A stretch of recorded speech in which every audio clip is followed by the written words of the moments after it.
What is up, guys? I am the one and only Eagle Double T, and in this video I'm going to be showing all of you guys how to choose the right fidget spinner and avoid bad ones. Now this is going to be aimed more at people who are going out into the store to buy one and not off the internet. So with that out of the way, let's begin.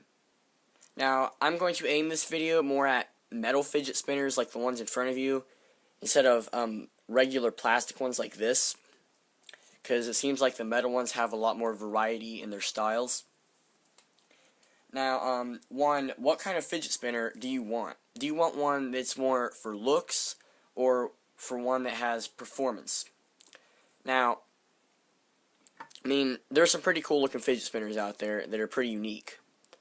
But if you want one that performs, then you're kind of going to need to follow these steps to make sure that you're buying the right one, and one that's going to last and perform for a long time, and one that's not a complete pile of garbage.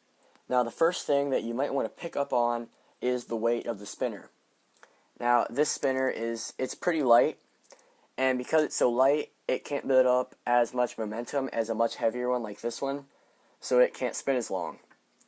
This one can spin for a very, very long time without wearing down. I think it was like 4.5 minutes to 5 minutes if that one spun, and this one spun for just over a minute. So weight kind of does make a big difference. So if you want one that spins a very long time, then it'd probably be best to go with a heavier one. Now the next thing you want to look for is the condition of the bearings. Now this spinner, as you can see, has very shiny and clean bearings, which is definitely what you want. If they're rusted, then it won't spin right. Now this spinner, I'm not sure if you can see it, but let me try to get my camera to focus on it. There we go. On the inside is brown. That is rust. And this is my brother's spinner, but he hasn't really exposed it to anything that would make it rust. So I suspect that it came like this. I got it at a flea market. So if you can, go ahead and check that, because that could be a very important factor.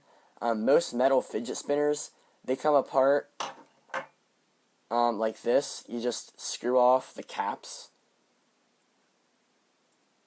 like that, and then underneath of it is the bearings.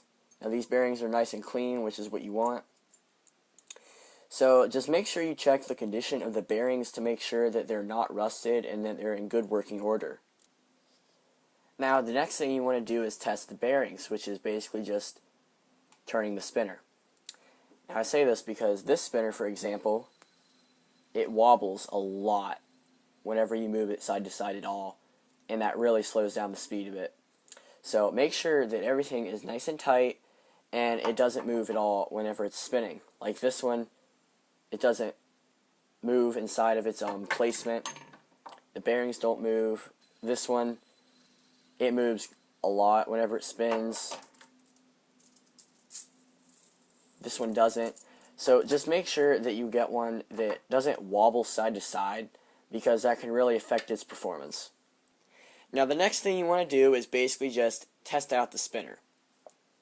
Now this one, for example, spins fine until you move it.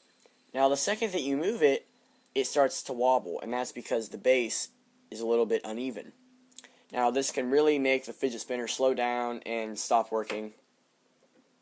This one, for example, too, it has to be sitting a certain way and on a certain face in order for it to spin right. Now as you can see here, it's spinning good. Now I'm going to turn it over and spin it the way it doesn't like to go, and it slows down much more quickly. Now if you don't like that, then don't get the spinner.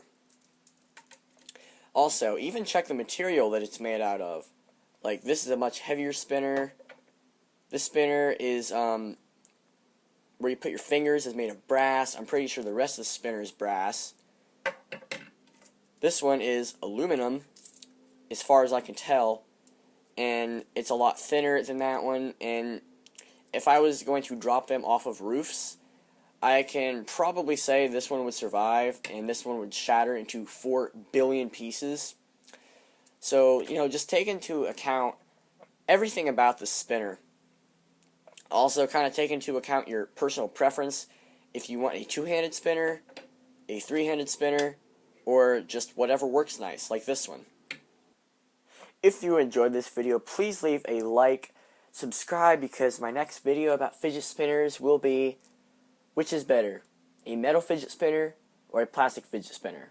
So stay tuned for that, and I will see you in the next one.